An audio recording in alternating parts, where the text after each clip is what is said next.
نحمدہ و نصلی علی رسولہ الکریم اما بعد فاعوذ باللہ من الشیطان الرجیم بسم اللہ الرحمن الرحیم رب اشرح لی صدری ویسر لی امری واحلل عقدۃ من لسانی یفقہوا قولی۔ قرآن اور ہماری زندگی۔ قرآن کا پڑھنا کار ثواب، اس کا سمجھنا موجب خیر و برکت اور اس پر عمل کرنا ذریعہ نجات ہے۔ سب سے پہلی بات جو ہمیں بچپن سے سکھائی اور بتائی جاتی ہے وہ یہ ہوتی ہے کہ قرآن کے پڑھنے سے ثواب ملتا ہے۔ حدیث میں بھی آتا ہے کہ جو شخص قرآن کا ایک حرف پڑھے اس کے لیے ایک حرف کے بدلے ایک نیکی ہے اور ایک نیکی کا ثواب 10 نیکیوں کے برابر ملتا ہے۔ پھر آپ صلی اللہ علیہ وآلہ وسلم نے فرمایا کہ میں یہ نہیں کہتا کہ الف لام میم ایک حرف ہے، بلکہ الف ایک حرف ہے، لام ایک حرف ہے اور میم ایک حرف ہے، یعنی یہ 3 حروف ہوئے اور اس پر 30 نیکیاں ملی۔ اب آپ اندازہ لگائیں کہ قرآن پڑھتے جائیں اور کتنی نیکیاں سمیٹتے جائیں۔ یہ تو آسان طریقہ ہی مل گیا نیکیاں سمیٹنے کا۔ اور اسی نیکیاں سمیٹنے کی تقدو کا نتیجہ یہ نکلا کہ ہم نے قرآن کی عربی کو تیز تیز غلط ٹھیک جیسے تیسے پڑھنا اور اپنے بچوں کو پڑھانا شروع کر دیا کہ قرآن پڑھ لو ثواب ملے گا۔ قرآن میں اللہ نے خود کہا ہے سورہ مزمل میں آیت نمبر 4 وَرَتِّلِ الْقُرْآنَ تَرْتِیلًا، اور قرآن کو ٹھہر ٹھہر کر اور خوب سنوار کر پڑھو۔ قرآن پڑھنے کا طریقہ قرآن نے خود بتا دیا کہ جیسے تیسے نہیں پڑھنا، بلکہ ایسے پڑھنا ہے جیسے قرآن کی عربی پڑھنے کا حق ہے، تجوید سے، مخارج سے اور اصول و ضوابط کا خیال رکھتے ہوئے رموز اوقاف کی ادائیگی کے ساتھ ٹھہر ٹھہر کر خوبصورت آواز میں قرآن کی تلاوت کرنی ہے۔ تو اس سے یہ پتہ چلا کہ قرآن کے ہر حرف کے بدلے 10 نیکیاں کمانے کے لیے ہمیں قرآن کو پڑھنے کا صحیح طریقہ سیکھنا ہوگا اور اپنے بچوں کو بھی سکھانا ہوگا۔ دوسری جو بات ہم میں سے بہت کم لوگ دھیان دیتے ہیں وہ یہ ہے کہ قرآن کا سمجھنا موجب خیر و برکت ہے۔ اب عربی تو ہماری زبان نہیں ہے، تلاوت کرنی سیکھ لی تو بلا شبہ قرآن پڑھنے کا مزہ آئے گا، لیکن مفہوم سمجھنا آ سکا تو عمل میں بہتری نہ ہو پائے گی۔ یعنی اللہ ہم سے باتیں کر رہا ہے اور ہمیں سمجھ نہیں آ رہی، اللہ ہمیں کچھ باتوں سے روکنے کا کہہ رہا ہے اور ہمیں پتہ ہی نہیں چل رہا۔ اسی طرح اللہ کچھ کام کرنے کا کہہ رہا ہے اور ہمیں پتہ ہی نہیں چل رہا۔ کہیں اللہ ہمیں خوشخبری دے رہا ہے اور ہمیں معلوم نہیں، اور کہیں اللہ ہمیں آگ کے عذاب سے ڈرا رہا ہے، ہمیں کچھ علم نہیں۔ اس کی مثال بالکل اسی طرح ہے کہ آپ کا بچہ بولنا سیکھ رہا ہے، کچھ لفظ اور چند چھوٹے چھوٹے جملے بول لیتا ہے، لیکن وہ آپ کی بات پوری طرح سمجھ سکتا ہے۔ اسے پتہ ہوتا ہے کہ ماں کی کس بات کا کیا مطلب ہے، کون سے لفظ وہ ناراضگی کے اظہار کے لیے بولتی ہے اور کون سے جملے وہ شاباش دینے کے لیے بولتی ہے۔ اگر آپ اپنے بچے کو کسی ایسی جگہ لے جائیں جہاں پر کچھ اور بچے ہوں، کچھ بڑے بھی ہوں لیکن ان کی زبان کوئی اور ہو، اور آپ کو کچھ لمحوں کے لیے اپنے بچے سے دور ہونا پڑے، تو آپ اندازہ لگا سکتی ہیں کہ آپ کے بچے کی کیا کیفیت ہوگی۔ لازمی طور پر اس کا دل چاہے گا کہ وہ وہاں سے بھاگ جائے، وہ روئے گا، اپنے آپ کو چھڑوائے گا، پوری کوشش ہوگی کہ وہ اس ماحول سے نکل جائے، ایسی جگہ پہ چلا جائے جہاں پہ اسے لوگوں کی بات سمجھ میں آ سکے، کیونکہ اس کو ان کی باتیں سمجھ نہیں آ رہی نا، اس لیے اس کا وہاں پہ دل ہی نہیں لگ رہا۔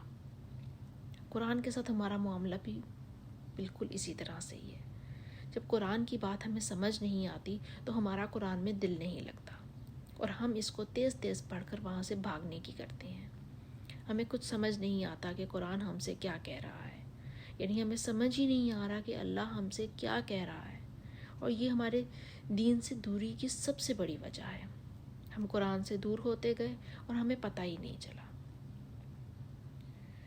قرآن کو سمجھنے کے لیے، اللہ کے کلام کو سمجھنے کے لیے، اللہ سے اپنا تعلق بنانے کے لیے ہمیں عربی زبان سیکھنی ہے، وہ عربی زبان جو قرآن کی زبان ہے، جس زبان میں اللہ، ہمارا رب، ہمارا مالک، ہمارا خالق ہم سے باتیں کر رہا ہے۔ ہمیں پتہ چلنا چاہیے کہ کن الفاظ میں ہمارا رب ہم سے خوش ہوتا ہے اور کن الفاظ میں ہمارا رب ہم سے ناراضگی کا اظہار کرتا ہے، کہاں اور کس بات پر انعام کی خوشخبری سناتا ہے اور کن باتوں پر سزا دینے کا کہتا ہے۔ اب جب انسان اللہ کے کلام کو سمجھنے کے لیے قرآن کی عربی زبان سیکھنی شروع کرتا ہے اور اللہ کے کلام میں تدبر اور غور و فکر شروع کرتا ہے تو دنیا کی حقیقت اس کے سامنے آشکار ہو جاتی ہے اور اس کا تعلق اللہ سے مضبوط ہوتا چلا جاتا ہے۔ وہ دنیا سے بے رغبتی اختیار کرتا چلا جاتا ہے اور یہ اس کی زندگی میں خیر و برکت اصل میں اس کے اپنے رب سے تعلق ہی کی وجہ سے ہوتا ہے۔ وہ اللہ کی ہر رضا پر راضی ہونا سیکھ لیتا ہے۔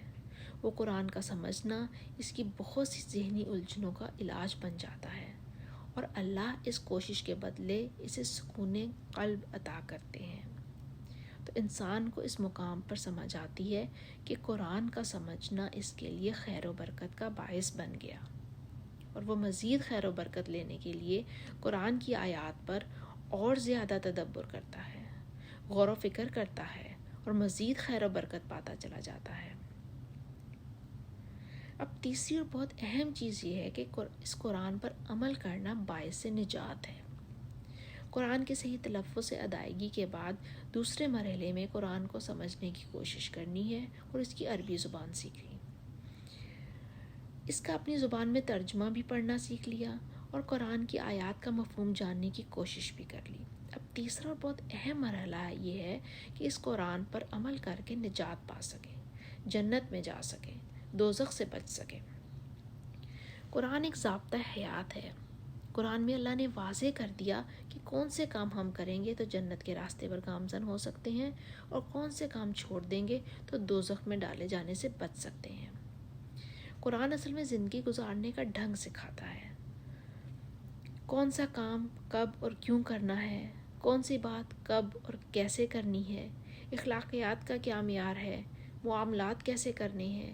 اسلامی قوانین قرآن میں واضح کر کے بیان کر دیے گئے، وراثت کے احکامات قرآن میں بیان کر دیے گئے، محرم اور نامحرم کی تمیز قرآن میں سکھا دی گئی، حلال اور حرام کا فرق قرآن میں بیان کر دیا گیا، ماں باپ کے حقوق سمجھا دیے گئے، رشتہ داروں کے حقوق واضح کر دیے گئے، صلہ رحمی کا مفہوم سمجھا دیا گیا، خوشی اور غمی کو منانے کا طریقہ بتا دیا گیا، شادی اور طلاق اور اس سے جڑے سب مسئلوں کا حل بتا دیا گیا، اس دنیا میں آنا اور اس دنیا سے جانا اور اس سے جڑے تمام مسائل واضح کر دیے گئے۔ غرض یہ کہ ہم اس دنیا میں کیسے زندگی گزاریں سب کچھ قرآن میں سکھا دیا گیا۔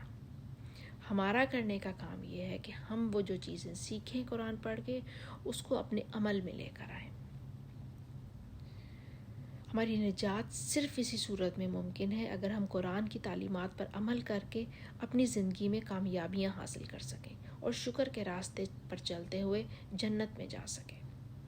جب ہم ان تینوں مراحل سے گزر چکتے ہیں تب ہمیں اس عبارت کا مفہوم سمجھ میں آتا ہے کہ قرآن کا پڑھنا باعث ثواب، اس کا سمجھنا باعث خیر و برکت اور اس پر عمل کرنا باعث نجات ہے۔